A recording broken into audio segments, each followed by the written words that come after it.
¿Qué tal? Soy José Díaz Balart y estas son las noticias de este jueves en Digital. Noticias Telemundo Digital. Masacre en Afganistán. Un doble atentado cerca del aeropuerto de Kabul deja al menos 12 militares estadounidenses y 60 afganos muertos. El ataque del grupo terrorista ISIS tenía como blanco a las cientos de personas que intentan huir de Afganistán. El peor brote de COVID. El número de hospitalizaciones y muertes en Florida es el más alto de la pandemia. En Texas no alcanza el personal para atender a tantos pacientes, pero el gobernador Abbott firma una orden que prohíbe la vacunación obligatoria. Roban bebé en México. Captan en cámara el momento en que una mujer se lleva a una recién nacida de un hospital de Jalisco. La bebé fue hallada horas después en una casa abandonada. Desde Afganistán nos llegan las demoladoras imágenes tras el doble atentado terrorista en las inmediaciones del aeropuerto de Kabul. Las ambulancias circulaban de un lado a otro de la ciudad transportando a los múltiples heridos entre los cuerpos arrojados al suelo por el impacto. Sobrevivientes en pánico pedían auxilio. Ahí ven el mapa. Esta es la zona donde ocurrió este ataque terrorista que ha dejado decenas de muertos, entre ellos al menos 12 militares estadounidenses. Los estallidos se dieron en la zona este del aeropuerto de Kabul, donde se realizan las evacuaciones. La primera explosión se sintió cerca de Abbey Gate, la puerta de la abadía. La segunda fue en el Hotel Barón, ahí lo ven, a poca distancia de esa misma entrada. Tras los atentados, el presidente Biden aseguró que Estados Unidos perseguirá a los responsables de esta masacre y que les hará pagar lo que hicieron. Pese a este baño de sangre, aseguró que el plan de evacuaciones desde Afganistán sigue en curso.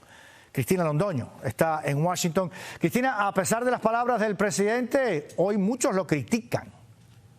Bueno, José, no solamente lo critican, lo culpan personalmente de lo ocurrido. Se trata del baño de sangre de Fuerzas Armadas estadounidenses más grande que se haya visto en más de una década. De ahí que senadores republicanos, dos de ellos, Josh Hawley de Missouri y Marsha Blackburn de Tennessee, entre otros, están exigiendo que Biden renuncie y que renuncie también su plana mayor. Pero el mandatario se mantiene y dice que lo ocurrido hoy simplemente confirma su determinación de salir de Afganistán.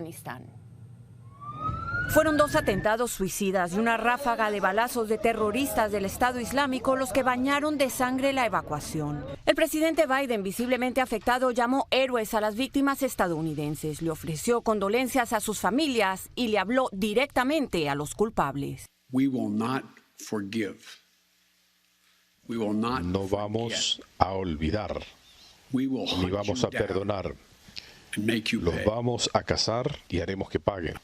La familia de este afgano alcanzó a salir en uno de los últimos vuelos, pero cree que pudo haber perdido amigos en el ataque. Los que sobrevivieron le mandaron imágenes. El río que había ahí ahora se ha convertido en un río de sangre. Nada más ves sangre, Según el Pentágono, las bombas habrían sido detonadas cuando militares estadounidenses requisaban a presuntos refugiados. Sí había otras maneras, afirman críticos de la administración Biden, que aseguran que ahora más que nunca debe reconsiderar la salida apresurada de ese país. Ahora sí que no podemos dejar a un solo estadounidense atrás, dijo el republicano. La decisión del mandatario es mantener su curso. No nos vamos a dejar disuadir por terroristas ni vamos a parar nuestra misión. Seguiremos con la evacuación. Muchos abogan por una respuesta contundente. Y demostrar que somos fuertes y que no vamos a salir con el rabo entre las patas. ¿Entiendes? Porque primero que nada es una traición a los afganis que nos ayudaron. El talibán condenó el ataque que se atribuyó el grupo Estado Islámico. Darius no confía en ninguno de los dos y acusa a Estados Unidos de haber permitido con su abandono los ataques de hoy. Gente que estaban, esperando en las puertas para poder escapar de la muerte, pero y murieron en la puerta, eso te rompe, eso es doloroso. Y Cristina, los servicios de inteligencia habían avisado de la posibilidad de ataques. Además, ¿creen que puede haber más? Así es, José. El comandante McKenzie dice lo siguiente: tenemos amenazas extremadamente reales y activas, pero dice que está coordinando la seguridad con el Talibán. Para que tengan una idea de cómo han cambiado las cosas, hace solo unas semanas el comandante McKenzie estaba bombardeando al Talibán. José. Cristina Londoño en Washington. Gracias. Para veteranos de guerra y familiares de militares caídos, estos ataques terroristas hacen que sus heridas vuelvan a doler. Muchos no se resignan a que se sigan perdiendo vidas en Afganistán y piden que la evacuación termine cuanto antes. Francisco Fajardo tiene los testimonios. Mientras el caos en Afganistán aumenta en medio de una sangrienta jornada. Él me dijo, tranquilo, papá, aquí no va a haber guerra. En Estados Unidos, el padre del primer mexicoamericano muerto en otro conflicto largo, la guerra de Irak, condena los actos. Esto es una guerra fallida desde el principio, desde cuando el presidente Bush inició esta invasión contra Afganistán. Jesús, su hijo, murió en 2003. 18 años después, no puede comprender cómo es que soldados siguen perdiendo la vida en ataques como el de hoy en las inmediaciones del aeropuerto de Kabul. ¿Por qué continuamos 10 años más allá? ¿Por qué pusimos y regalamos sangre norteamericana en una guerra absurda totalmente? ¿Qué siente cuando escucha o ve que otro soldado muere? Es muy doloroso para mí, porque me recuerda cuando yo vi las imágenes de mi hijo muerto en Irak. Me imagino el dolor inmenso que han de tener los padres de estos muchachos que murieron hoy. Rolando estuvo desplegado en Afganistán hasta que sus lesiones lo obligaron al retiro. Es una tragedia. Todavía la estoy procesando también yo con todo lo que está pasando. Las emociones suben y bajan, como podrían entender. Su mayor preocupación ahora, sus compañeros que aún permanecen en Afganistán, sobre todo porque las tropas de refuerzo son muchas menos. No me imagino la tremenda responsabilidad que tienen ahorita con controlar todo lo que está pasando y todavía tener que preocuparse de los ataques. Tanto Fernando como Rolando esperan que la evacuación de Afganistán termine lo antes posible. Francisco Fajardo, Noticias Telemundo.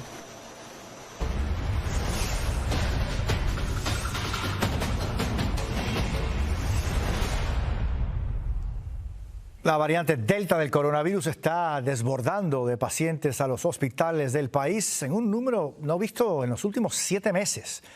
Los hospitalizados superan los más de 100,000, un nivel que no se alcanzaba desde el 30 de enero, cuando las vacunas no estaban disponibles masivamente.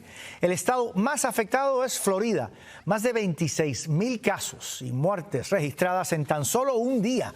Ambos números son récord absoluto en lo que va de la pandemia. 1 de cada 2 camas en las salas de cuidado intensivo de Florida están siendo ocupadas por infectados con COVID. Y lo peor es que el número de pacientes crece cada día que pasa. Rogelio Mora Tagle tiene el informe. Ni siquiera en los peores momentos del 2020, tantas personas en Florida resultaron contagiadas, hospitalizadas o fallecieron debido al COVID. En el estado del Sol, agosto ha sido un mes sombrío. La mamá de Mónica falleció el día 3. No estaba vacunada. Falleció en 2 días y ni cansamos despedirlos de ella. Su hermano Valentín, padre de 5 hijos, lleva casi un mes intubado. Tampoco se vacunó. Y la tristeza de sus hijos, pues, no se imagina. Funerarias y crematorios en el estado están rebasados. Los cuerpos de los fallecidos se acumulan y los servicios funerarios se retrasan. Y las camas de terapia intensiva se están ocupando a un ritmo acelerado. Una diferencia de 2020 a 2021, la población infantil hospitalizada por lo menos se duplicó. Aumentó muchísimo, de verdad que muchísimo. Y no solamente eso, sino el tipo de enfermedad que están teniendo. La doctora Fígalo, pediatra hospitalista en el sistema de salud Broward Health, cuenta que el año pasado los niños llegaban con fiebre, a veces neumonía o deshidratación. Pero ahorita estamos viendo pacientes, sobre todo los que tienen sobrepeso y obesidad, que están teniendo el COVID pulmonar, como lo que estaban viendo los adultos el año pasado. Están teniendo falla respiratoria, están necesitando soporte respiratorio. ¿Están necesitando oxígeno? Pues sí. Sí, están necesitando oxígeno, algunos necesitan BiPAP, algunos necesitan ser intubados para poder respirar. De sus pacientes de 12 años o más, ninguno se puso la vacuna. Aquí en Florida las hospitalizaciones se han triplicado en el último mes. Por ejemplo, en este hospital, pacientes de algunas unidades han tenido que ser movidos a otros pisos para alojar a los que están enfermos con COVID. En Texas, falleció un menor entre 10 y 19 años, el primero que muere de COVID en Houston, sin haber tenido condiciones preexistentes. En el estado hay más hospitalizados, pero menos enfermeras. No hay suficiente recurso humano para mantener la demanda que tenemos de pacientes críticos. Y aunque se contagió recientemente, el gobernador Greg Abbott firmó una orden ejecutiva que prohíbe la vacuna obligatoria en ciudades y condados. Rogelio Moratagle, Noticias Telemundo. Por otro lado, en la frontera sur siguen surgiendo historias desgarradoras. 2 pequeñitas salvadoreñas quedaron solas en su camino a Estados Unidos para reencontrarse con su mamá. Un migrante que las encontró las ayudó a llegar. Víctor Hugo Castillo habló con ellas. Este es el primer abrazo que estas hermanitas salvadoreñas se dan en territorio estadounidense. Y nosotros cuando los dejaron tiradas ya nos dimos, aguantamos con hambre, sí. Las niñas de 8 y 2 años fueron abandonadas a su suerte este martes, después de cruzar la frontera de Reynosa, México, a La Joya, Texas. Mi mamá me manda a traer. ¿Qué fue lo que pasó? Nosotros nos quedamos ahí solas y los otros ya no podíamos caminar. Juan David es el buen samaritano quien vio a las pequeñas solas en situación de peligro y vio la necesidad de ayudarlas. Pasaron en el paso y se iban quedando atrás. Yo pregunté de quién son. No, vienen solas, me dicen, y las dejaron ahí. Y entonces pues yo las empecé a desde agua porque se venían ahogando, llorando. La pequeña Génesis nos mostró el número de su madre y Noticias Telemundo las puso en contacto por videollamada. ¿Conoces a estas niñas?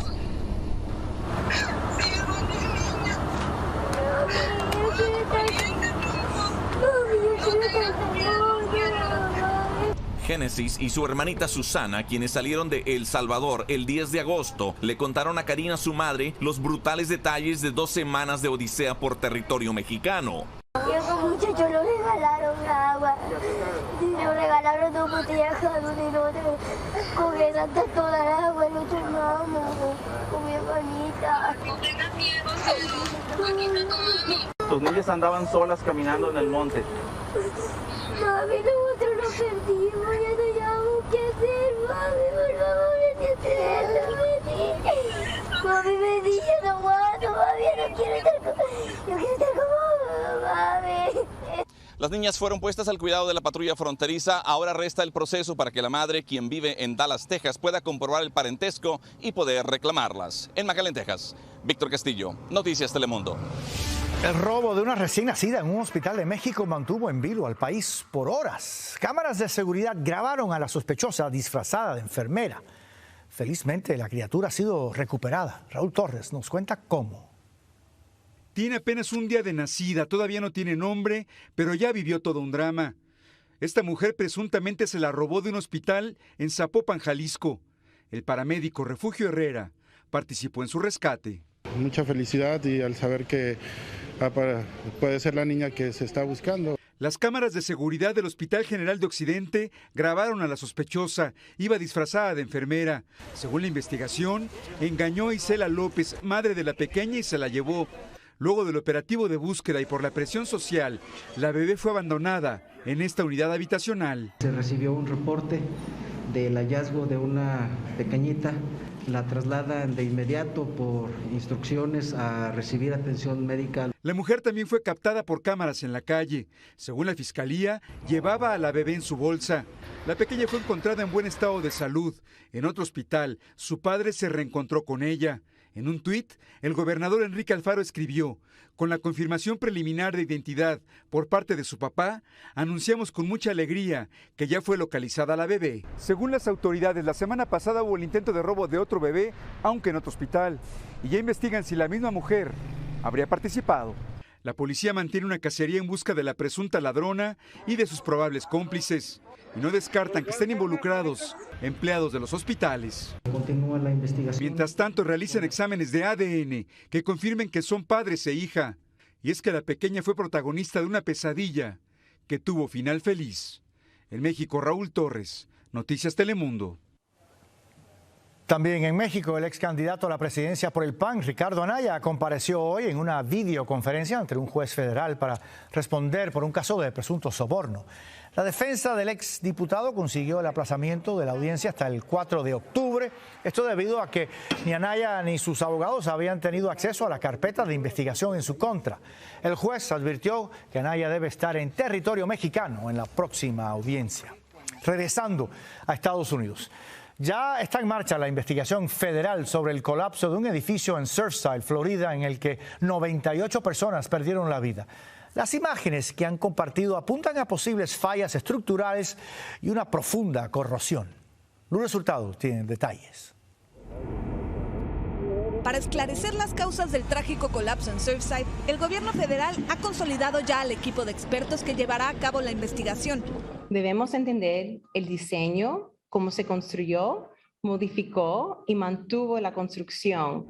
Y a pesar de que no pueden compartir ningún hallazgo oficial hasta finalizar su trabajo, los videos y fotografías que han hecho públicos permiten que otros expertos observen fallas evidentes. Con las barras de metal que están dentro del concreto, ¿no? Lo que llamamos el refuerzo del concreto. Sí, hay áreas en que hay muchísima corrosión, ¿no? El doctor León, que ha revisado los planos del edificio y ha visto las nuevas imágenes, señala que algunas columnas eran muy pequeñas y tenían demasiado refuerzo, lo que podría ser señal de que durante su construcción ampliaron la superficie de los apartamentos por motivos económicos.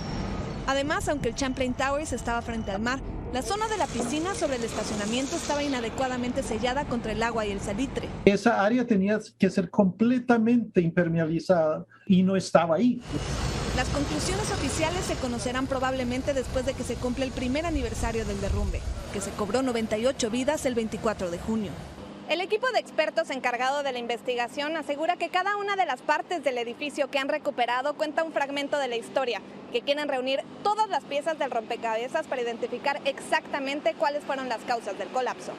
Sobrevivientes como Ileana suplican que el terreno sea rezonificado a North Miami Beach, la ciudad colindante, para evitar cambios en Surfside que podrían desvalorar aún más el terreno. Tenemos necesidades. Y necesidades tan vitales como es un techo, señores, que estamos en la calle. Lourdes Hurtado, Noticias Telemundo. Síganos en nuestras redes sociales para más noticias y visite noticiastelemundo.com.